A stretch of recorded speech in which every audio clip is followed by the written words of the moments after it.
जय माता दी। कैसे हैं आप सब?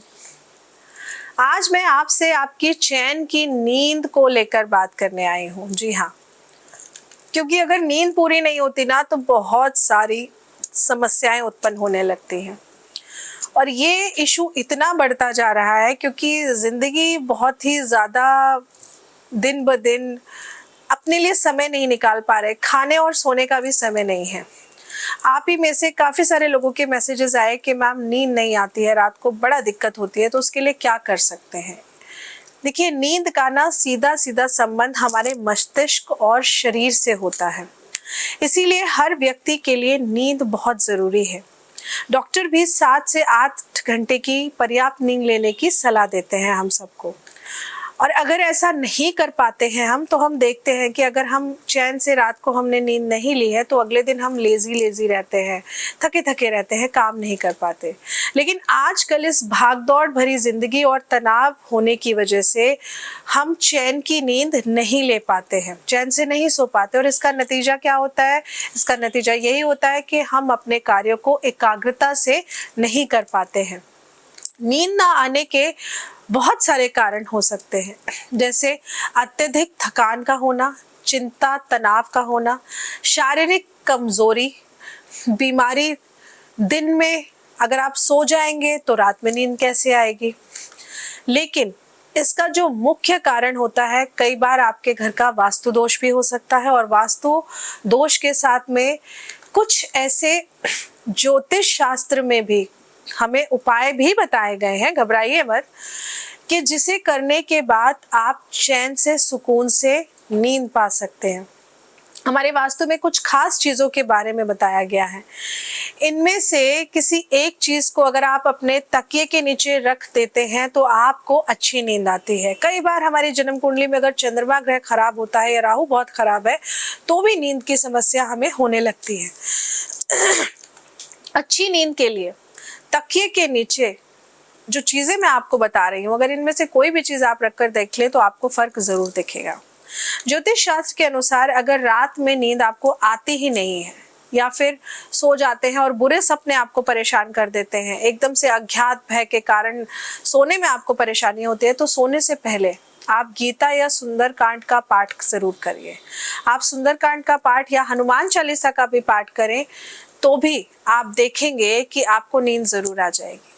अगर आप मैरिड नहीं है, सिंगल है, तो आप अपने तकिए के नीचे हनुमान चालीसा रखकर सो सकते हैं, उसमें भी कोई परेशानी वाली बात नहीं है। इससे नींद ना आने की समस्या आपकी धीरे धीरे दूर होने लगती है और आपको बेहतर नींद आने लगती है।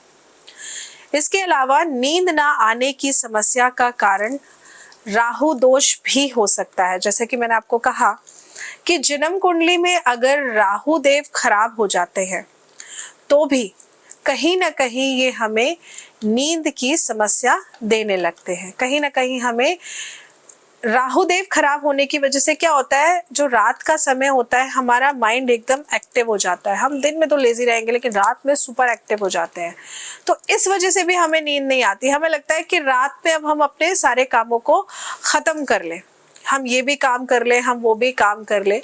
तो जन्म कुंडली में अगर राहु दोष है तो भी आप देखेंगे कि आपको नींद की समस्या जरूर बनने लगती है। तो राहु दोष भी सबसे बड़ा कारण होता है। ज्योतिष शास्त्र के अनुसार अगर आपको कोई शारीरिक परेशानी नहीं है फिर भी आपको नींद नहीं आती है, तो इस समस्या से आप अगर लंबे समय से परेशान है तो सोते समय आप अपने तकिए के नीचे 6 मूली रख लीजिए और सुबह स्नान करने के बाद में इन 6 की 6 मूली को ले जाकर के शिवलिंग पर चढ़ा दीजिए। ऐसा करने से राहु दोष धीरे धीरे दूर होने लगता है। अनिद्रा का जो आपको समस्या बनी हुई है वो भी आप देखेंगे कि धीरे धीरे आपसे दूर होने लगेगी। वास्तु शास्त्र के अनुसार अगर घर पर नकारात्मक ऊर्जा होती है तो उस वजह से भी नींद नहीं आती है। नकारात्मक ऊर्जा होने से भी बाधाएं उत्पन्न होती हैं। इसके लिए सोने से पहले अपने तकिए के नीचे आप लोहे की कोई भी वस्तु रख सकते हैं, लोहे की कील रख सकते हैं आप चाहे तो, उससे भी आप देखेंगे कि नकारात्मक ऊर्जा आपसे दूर रहेगी। अच्छी नींद के लिए आप फूलों को भी महत्वपूर्ण माना गया है, क्योंकि फूल जो होते हैं ना वो बुद्ध देवता के कारक होते हैं। तो सुगंधित फूल भगवान को पूजा में अर्पित करिए पहले, और उसके बाद इस फूल को तकिए के नीचे रखकर सोए। ऐसे में अगर आप सफेद रंग के खुशबू वाले फूलों का इस्तेमाल करते हैं तो ये भी आपके लिए बहुत ही उत्तम उपाय है। डर, भय, तनाव और चिंता के कारण भी कभी कभी हमें नींद नहीं आती है, तो सोने से पहले आप ओम हनुमते नमः इस मंत्र का जाप भी कर सकते हैं। इससे आपको मानसिक शांति मिलती है। अगर आप हनुमान चालीसा नहीं पढ़ सकते, आपको लग रहा है बहुत लंबी है, तो आप इस मंत्र का जाप कर सकते हैं।